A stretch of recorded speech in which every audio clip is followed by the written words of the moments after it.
paralele. Dhe ende më fatkeqësisht ky universi ynë, Shqipëria që përpiqet, punon, përparon, ecën, bie, ngrihet, gabon,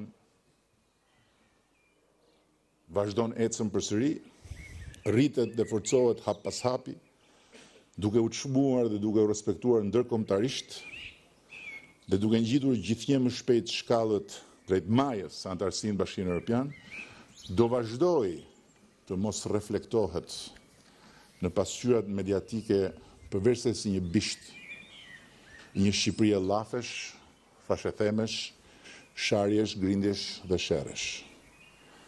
Në atë Shqipëri të pakicës, ku firi mes fakteve dhe opinioneve është fshirë, dhe lajthaj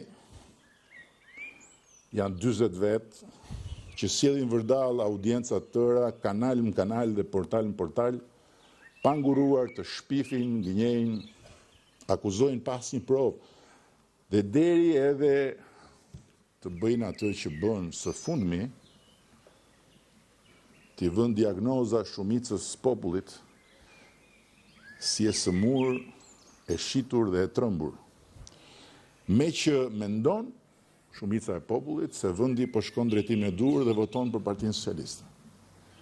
Lajmi i mirë është që shumica nuk u beson më dhe edhe kur i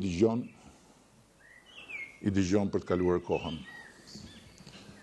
Lajmi i keq është që kjo s'ka për ndryshuar, përkundrazi ka për të përkeqësuar, deri kur të ndryshoj mendësia dhe mënyra të bërit opozitë. Dhe pastaj dhe mendësia dhe mënyra të bërit lajme dhe debate për politikën në për media. Është shumë e qartë se për sa kohë opozita politike do t'jetë e kapur si një pulqorre në kthetrat e një kryeplaku tiranik, i cili s'ka lënë zezë pa bërë dhe tani më është bërë vete zeza e Partisë Demokratike, ky vend nuk do të ketë dot një opozitë sfiduese për ne dhe të votueshme nga shumica e shqiptarëve, po vetëm një kënet gjithnjë më zhgënjyese edhe për vetë ndjekësit e saj, të cilit ishin të shumtë që qëndruan në shtëpi më 11 maj, se ne votat tona kemi marrë përsëri. Ndërkohë që ato 200.000 që mungojnë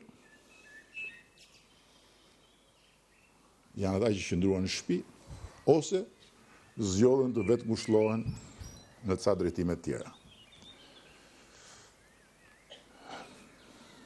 Po t'ishte Luli do i kishte rënë shkurt, do thoshte kanë vdekur.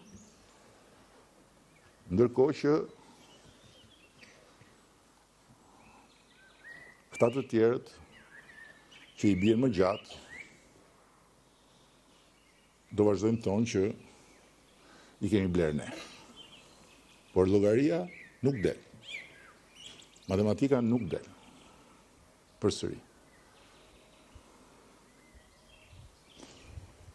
Dhe gjithsesi kjo katandisje keq e më keq e asaj që lindi si partia e rinisë shqiptare, për liri dhe demokraci dhe që sot është bërë uturaku i një 80 e ca vjeçari të pashpres, non grata me vull dhe non grata me vot, nuk është as zgjedhja jon dhe nuk është as problemi ynë për zgjidhur. Na u desh muajt e fundit merremi me atë uturak madhështor për arsyet e pashmangshme të ballafaqimit zgjedhor, që personalisht shumë sinqerisht unë e bëra vetëm nga halli, dhe as pak nga malli kur i thon fjalës, por tani le t'i lëm në Lucën, ku llokoqiten prej 12 vjetësh dhe ku do vazhdojnë të llokoqiten duke u zhytur poshtë e më poshtë dhe duke humbur fillin keq e më keq. Ne nuk duhet të humbasim energji dhe kohë me ta, përveç taksiratit përballjes pashmangshme me universin e tyre paralel brenda mureve të jetës parlamentare, se aty nuk kemi ç'a bëjmë. Miq, Me mandatin e parë, populli na dha privilegjin e besimit të tij, duke na dhënë mundësinë të hapim një rrugë të re shtetbërje demokratike, përmes reformash të vënuara në vite dhe mbi të gjitha pavarësimit të drejtësisë nga pushteti politik. Ne i hym detit në këmbë dhe duke marrë në sy dhe rrezikun e rënies qeverisë së koalicionit mandatin e parë, për shkak të kundërshtive të reformës drejtësi, ja dolëm ta pavarësojmë drejtësinë dhe t'i hapim rrugë një pastrimi historik të kanaleve të drejtësisë. Shqipëria nisi të marrë më shumë frymë. Me mandatin e dytë, populli na e ridha privilegjin e besimit të tij, duke na dhënë mundësinë e madhe të vazhdimit të qeverisjes, po pa të tjerë në prehër. Fillimisht tërmeti, më pas pandemia, e bën mandatin e dytë një mandat ekzistencial, betejë për të ringritur mbi gërmadhe dhe një shkatrimi maramëndës dhe për të rezistuar pa u rrëzuar përsëri në kushtet e një izolimi maramëndës. Në fund, Shqipëria doli më e fortë. Dhe unë besoj se ai mandat forcoi edhe karakterin tonë.